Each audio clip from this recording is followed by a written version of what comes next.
Salam sehat, salam sejahtera untuk Sobat Inspirasi. Kali ini Sobat akan saya ajak untuk membuat kolam persiapan untuk burayak ikan nila. Sesungguhnya kolam ini akan dibuat dari terpal, dan ini udah memasuki hari kedua. Jadi kolam yang akan kita buat ini cukup sederhana. Bahan-bahannya berupa kayu kaso, 3 batang bambu. Adapun bambu ini adalah bambu bekas, sobat ya. Bambu bekas yang kita potong sesuai dengan ukuran. Jadi inilah pekerjaan terakhir. Ini telah memasuki hari kedua. Diharapkan di hari kedua ini kita akan menyelesaikan pembuatan kolam terpal. Jadi hasil dari pekerjaan hari pertama ini telah ada 6 tiang, masing-masing di sudut kanan kiri, dan di bagian tengah. Tiang-tiang dari kayu ini sebelumnya supaya terlihat kokoh, kita bagian bawahnya setelah kita lubangin lalu kita semen ya, kita semen supaya terlihat kokoh ya. Jadi sobat, kita semen ini sebelumnya ya. Ini contohnya, ini yang belum dipendam dengan tanah. Kalau yang lain itu sebenarnya udah disemen. Nah ini ya, ini sebenarnya semen ya, semen. Kita semen sebelumnya, ini juga sebelumnya disemen ya. Jadinya setiap sudut dan di bagian tengah dari masing-masing tiang itu kita lubangi, lalu kita semen ya, membuat semacam fondasi. Hari ini kita akan menyelesaikan pekerjaan ini. Bagaimana kelanjutannya kita saksikan, dan diharap sobat dapat terus menyaksikan proses pembuatan kolam dari terpal ini. Selamat menyaksikan.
Sobat Inspirasi, pembuatan rangka kolam terpalnya telah mencapai 70%. Seperti yang dapat Sobat Inspirasi saksikan, jadinya kita akan menyelesaikan sisa 30%-nya. Setelah itu kita akan memasang terpalnya. Kita teruskan sobat inspirasi ya, membuat kerangka kolam terpalnya.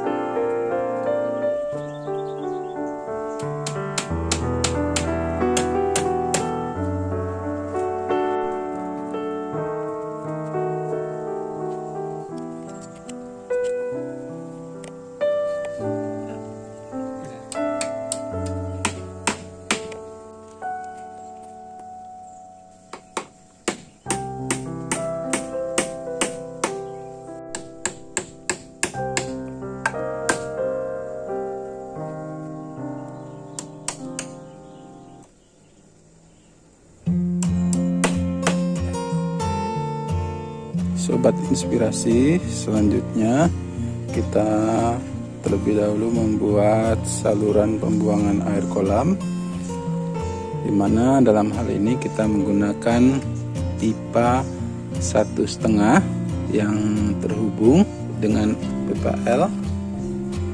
Adapun saluran pembuangan ini akan memudahkan kita jikalau sewaktu-waktu kita menguras kolam dari terpal ini, ataupun sewaktu-waktu tidak kita duga ada hujan turun dengan deras, tidak menyebabkan air dalam kolam meluap dan ikan yang ada di dalam kolam tetap terjaga, tidak keluar mengikuti air yang meluap.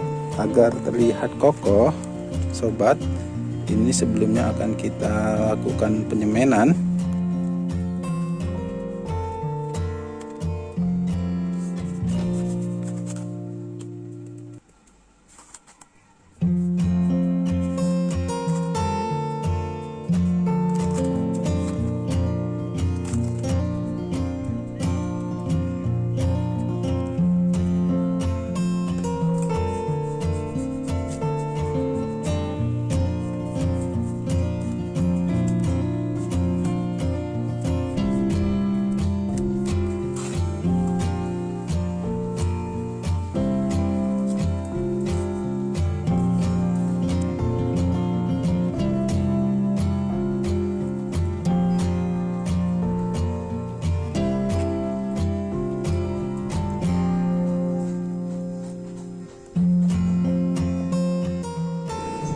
Sobat inspirasi, pembuatan saluran air sudah selesai. Kita telah lakukan penyemanan.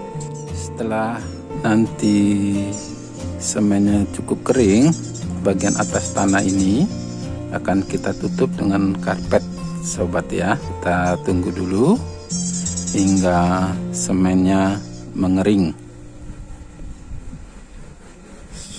Sobat inspirasi, hal terakhir yang akan kita lakukan sebelum kita memasang terpal pada kerangka yang telah ada, kita akan melapisi dasar dengan karpet dengan maksud supaya misalnya ada benda-benda tajam ataupun akar-akar tumbuhan yang kelak dapat nanti tumbuh, biasanya semacam alang-alang dan sejenisnya akan tetap dapat tumbuh, sehingga tidak membuat lapisan bawah pada terpal menjadi bocor ataupun sobek. Kita akan melapisinya dengan terpal. Baik sobat, kita pasang terpalnya.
sobat, kita telah melapisi bagian dasarnya dengan karpet ya, sisa karpet yang tidak lagi digunakan kita manfaatkan untuk melapisi bagian dasar ya. Jadinya ini walaupun tidak seluruhnya, tapi ini cukuplah sobat ya.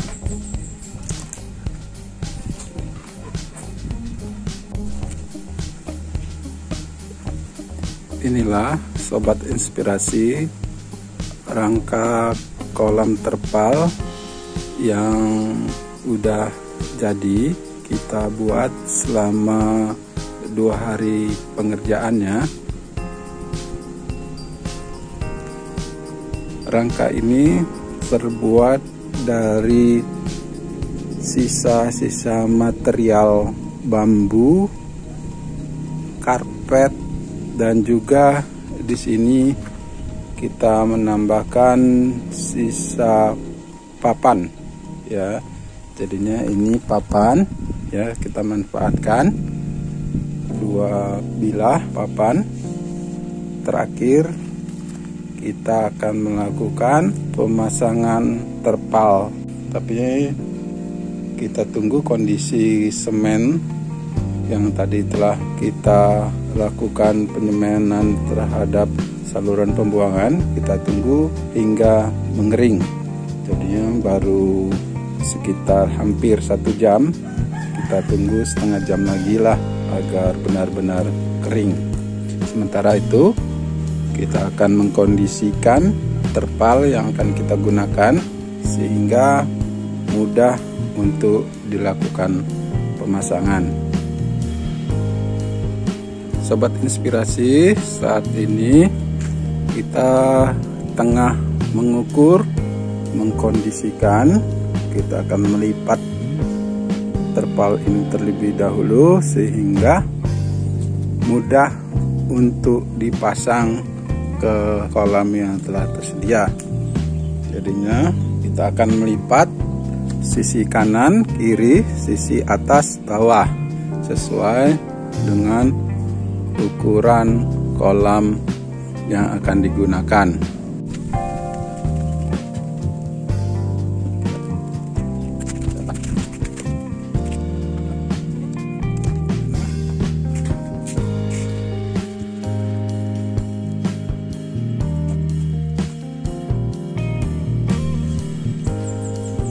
Baik sobat, setelah sisi kanan kiri atas bawah kita ukur sesuai dengan kolam yang akan kita gunakan, lalu kita melipat masing-masing sisi tersebut.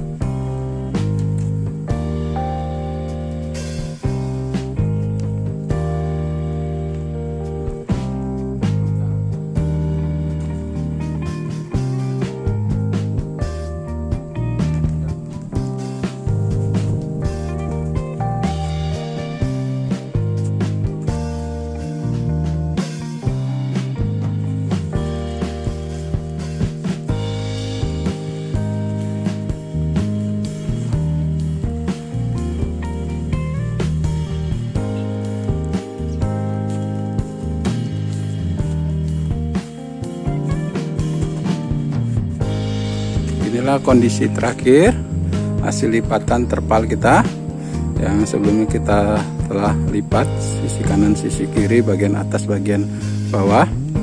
Ini telah siap kita pindahkan ke kolam terpal yang akan kita gunakan.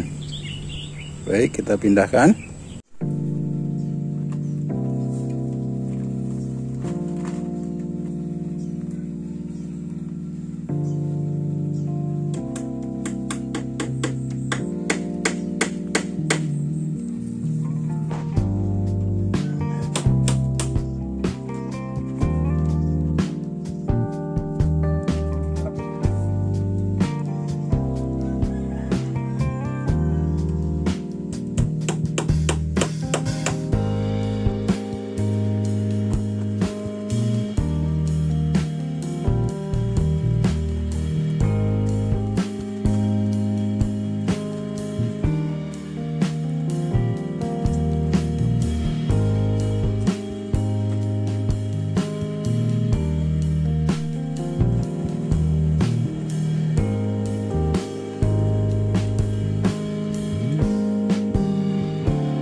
inilah hasil akhir dari pembuatan kolam ikan dari terpal dengan ukuran 1,5 kali 2,5 meter.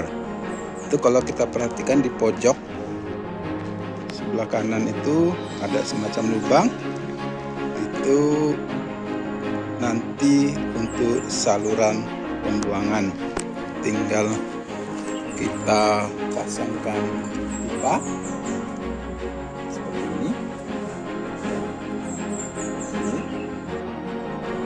Jadinya kolam ini terbuat dari material-material bekas bercampur baur antara bambu dan papan. Tetapi kita tidak melihat apa yang di luar.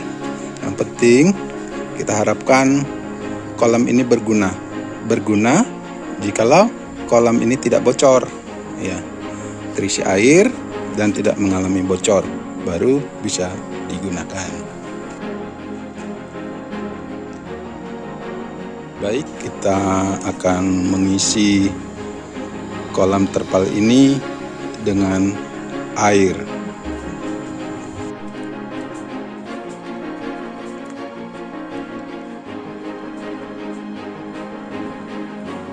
Saat ini kolam sedang diisi dengan air. Inilah kolam terpal yang dibuat dalam waktu 2 hari. Saat ini tengah dalam pengisian air. Yang selanjutnya air kolam ini akan kita kondisikan. Tidak jauh berbeda dengan kolam sebelumnya. Di sini saya telah memasukkan batang pisang dan juga kotoran kambing, ya. Kotoran kambing telah kita masukkan. Lalu setelah itu kita akan menaburkan garam. Dalam hal ini garam kasar, ya. Sekitar 250 gram. Ya, cukup. Lalu kita akan menambahkan larutan probiotik yang saat ini kita menggunakan IM4, tidak jauh berbeda seperti sebelumnya, ya.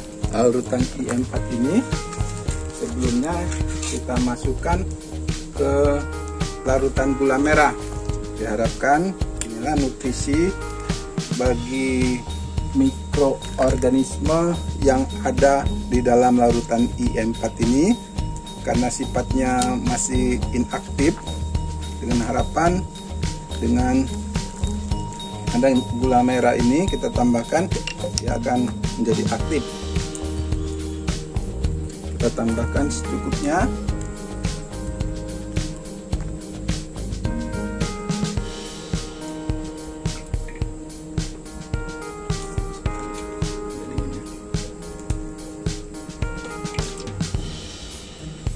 Tambahkan, lalu kita aduk dan kita masukkan.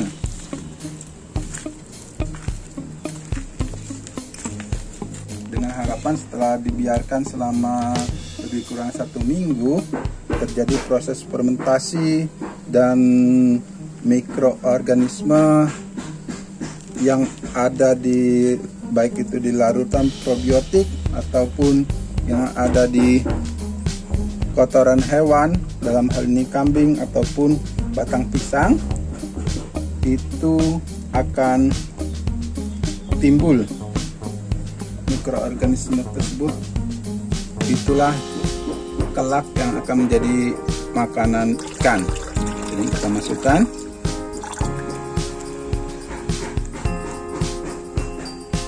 Demikianlah sobat, nanti kita tunggu hasilnya selama 1 minggu. Yang pasti akan terjadi perubahan, baik itu perubahan warna mungkin juga ada sedikit bau ya, yang pasti terjadi perubahan warna. Kita perhatikan ya 1 minggu setelah ini. Terima kasih.